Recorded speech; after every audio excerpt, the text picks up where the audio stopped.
they say grapes like struggling. They hate struggling. Everybody hates struggling. What? Yeah, right. Yeah, right.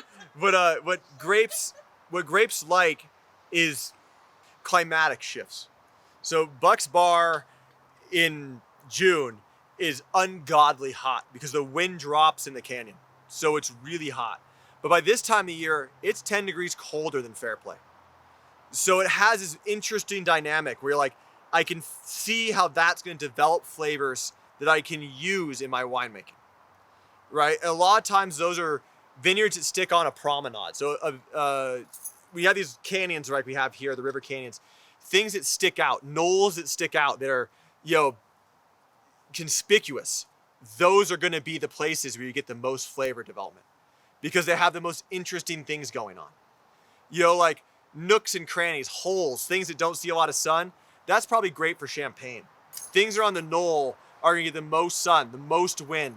They're going to get the most UV exposure. They're going to get the most beat up. That's what the grapes want.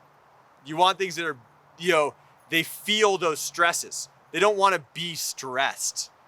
It's like, it puts hair on your chest, right? Like you want that challenge. The grapes want to be struggling to produce the best thing, but not struggling to live. In America, we see it as struggling to live. And it's like, no, that's just going to produce a weak grapevine.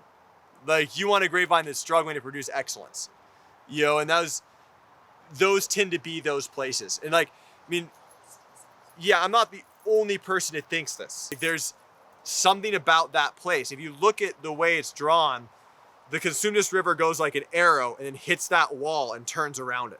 So the wind comes ripping over the top of that. When it rains 5 inches here, it rains 2 feet there. Like there's something about that spot that gets hot, it gets hotter and it gets colder and it gets windier.